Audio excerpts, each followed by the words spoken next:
বসুন। আর বলবেন না, এই রোজকার ব্যাপার এগুলো। এই দেখুন, মারতে মারতে ঘড়িটাই ভেঙে গেল। ভুলভাল কেস সাজিয়ে থানায় আসবে, নাটক করবে। হ্যাঁ, আপনার কি যেন বলছিলেন? আপনি যদি আমাদের খোয়া যাওয়া টাকাটা একটু একটু উদ্ধার করে দেন। খোয়া যাওয়া? এই যে বললেন চুরি হয়েছে, আবার এখন বলছেন খোয়া গেছে। না মানে ওই মানে চুরি যাওয়া আর খোয়া যাওয়া দুটো একই ব্যাপার? আপনাদের দেখে তো মনে হয় না যে 10 লাখে কতগুলো শূন্য হয়, সেটাও আপনারা জানেন। তো আমাকে জানতে হবে না এই টাকার সোর্স কি?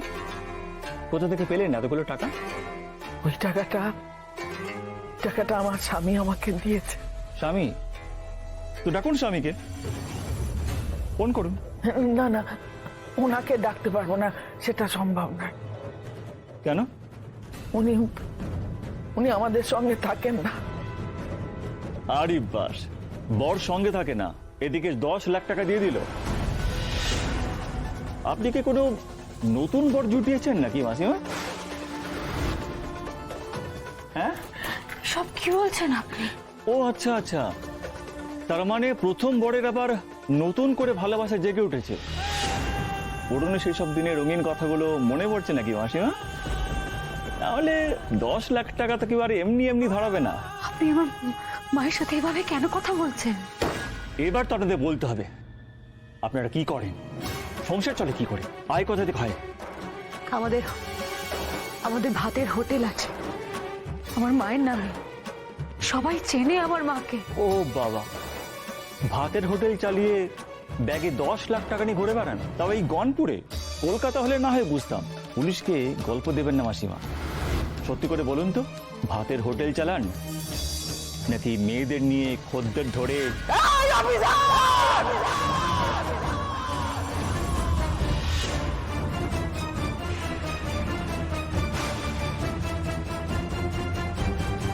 18 বছর আগে আমি আমার 3 মেয়েকে নিয়ে স্বামীর ঘর ছেড়েছিলাম। হাজার বিপদেও কেউ মাথা নোয়ায়নি। প্রত্যেকটা দিন মাথা উঁচু করে বেঁচেছি। এই পুরো গনপুরে আমাকে সবাই অন্য মা বলে ডাকে, অন্য মা। তাই না জেনে শুনে সেই মায়ের সামনে তার মেয়েকে নোংরা কথা বলবেন না।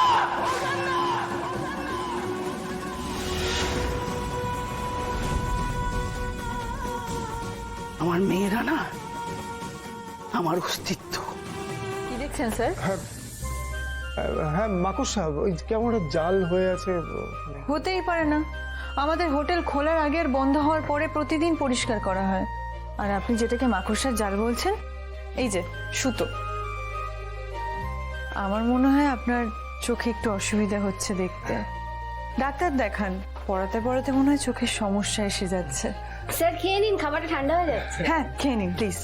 বলছি আপনাদের হোটেলে কি আজ লোকজন একটু কম? কেন বলুন তো? না মানে আপনারাই শুধু রয়েছেন?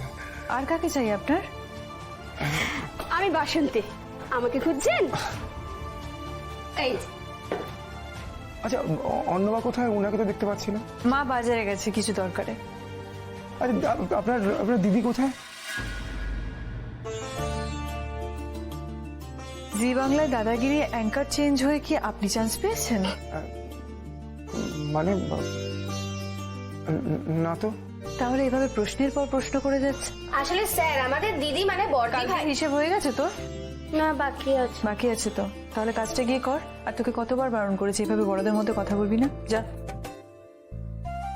স্যার আপনার যদি আর কিছু লাগে আমাকে বলবেন।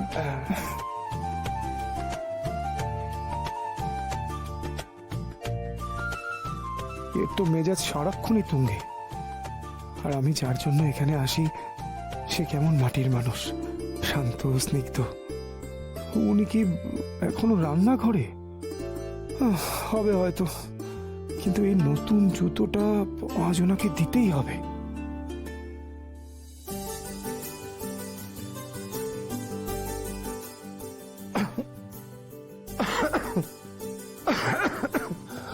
এবার যদি রান্নাঘর থেকে বেরিয়ে আসে জল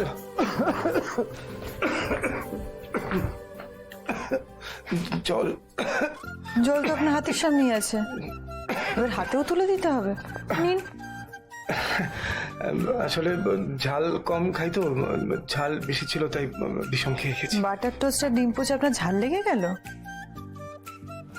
ও তাহলে গোলমরিচটা বেশি পড়ে গেছে। ধীরে সুস্থে খান।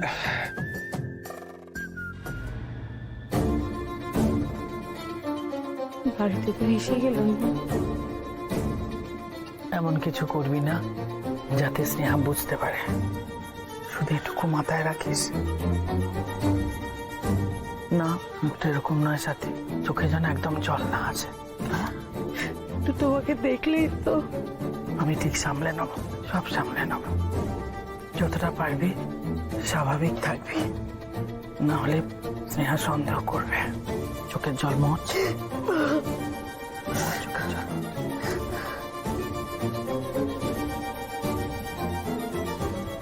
দাঁড়াও, তুমি দাঁড়াও। এই মেজদি ভাই, মা এসে গেছে।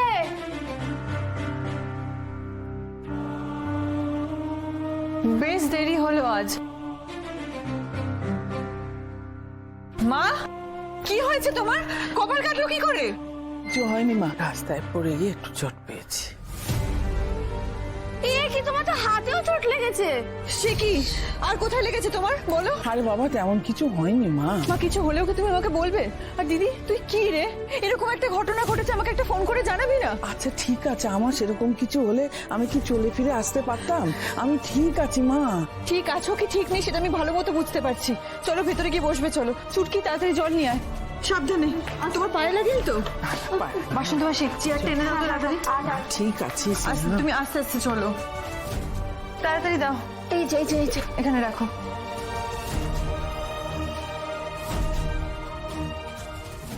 মা তুমি বসো। মাস্টারমশাই আপনি? মা এই নজর খাও। কি হয়েছে ওনার? স্যার, মা রাস্তায় পড়ে গেছিল। মা, তুমি কিছু লুকোচ্ছ না তো আমার থেকে?